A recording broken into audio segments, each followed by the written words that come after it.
Hi guys, welcome back to a very spectacular version of Getting Saucy. So obviously Halloween is coming up. It's absolutely my favorite holiday of the year. Even though I was born on Christmas, I love Halloween anyway. It's so much fun. It's all about desserts, and I figured this episode should absolutely be about desserts. So I'm here at Gerhardt's Appliances in Glenside, Pennsylvania. I'm up in the GE Monogram kitchen, which is again one of my favorite kitchens.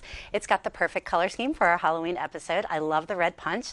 And since this week is all about GE and their brand new finishes and their Wi-Fi connected appliances, I want to go ahead and shoot in GE to show you guys how beautiful it really can be. So let's get started. So today we're going to do a bloody knife cake. So what I have is 3 7-inch vanilla layers baked here and cooled. So all I'm going to do is simply stack them up, invert it with a little bit of frosting, okay? In front of me, I have vanilla buttercream frosting. I'll put the recipe up on the website without a problem.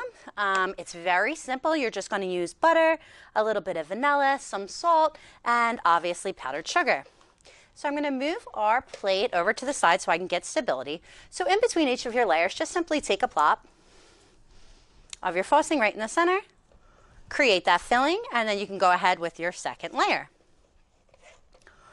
So today, after we layer up our cake, the reason I'm going 3 layers high is that I want to create, since they're only 6-inch layers, I wanted to create something nice and tall and beautiful in the end. Super simple for you guys, and it's gonna look amazing. So what we're gonna do for our blood red color that we're going to put on the top is we're going to just simply melt together some red candy melts and some boiled heavy whipping cream, brought to a simmer, not boiled. And then we're going to drizzle it over the top, and I'm going to show you guys that technique. Okay, now your third cake does not get inverted. You're going to place it straight down. Make sure you have a nice whole cake, and we'll get it frosted. Now the simplest way I know to do frosting, and I always instruct all of my students how they do their frosting, is to use plenty of frosting on the top. So get yourself a nice big dollop of that frosting. You also want to make sure that your cake layers are either frozen or completely chilled, because cake is much stronger when it's been frozen. So you're just going to do a couple swipes like this. I'm going to start adding some to the sides of the cake, and when that's all finished, I'll show you how to use our scraper. Okay guys, so now that our cake is super sloppily iced, I'm going to show you guys how you can get that perfect finish. What I have in front of me is called a bench scraper. So what a bench scraper is, you can also use one like from your hardware store, the kind they put drywall on, but this is just a few dollars at your local kitchen store, or maybe AC Moore. So what you're simply going to do is you are going to grab your cake by the cake plate. You're going to hold your bench scraper directly up to the side of your cake, okay? And you're going to simply run that blade along the edge and create a beautiful icing finish. Here we go, all the way around your cake. Scrape off any excess icing and start back where you left off and give it a nice little swipe all the way around. Pull all that extra frosting off the side. There you go. So you're gonna continue like that all the way around until you've got a freshly iced cake. Okay guys, so we have our beautiful little 6-inch cake frosted. So what we're going to do next is we're going to take those candy melts from Wilton. They're about $2 a bag. You're simply just going to melt them down with a little bit of simmered heavy whipping cream. And what you're going to create is a little bit of your blood drizzle. Exciting, right?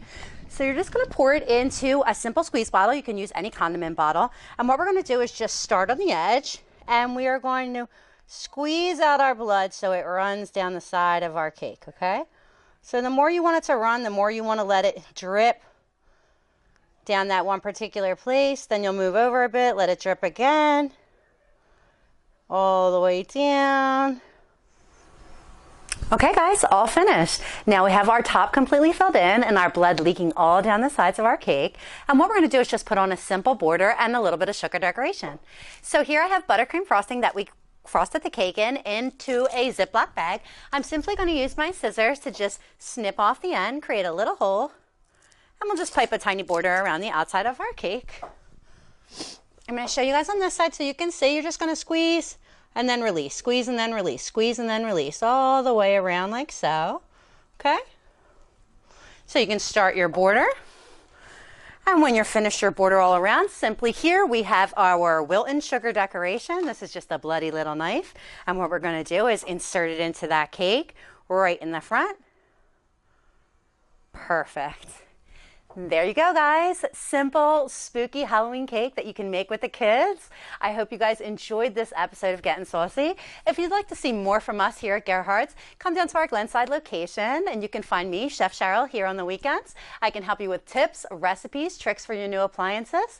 And until then, I hope you guys stay saucy.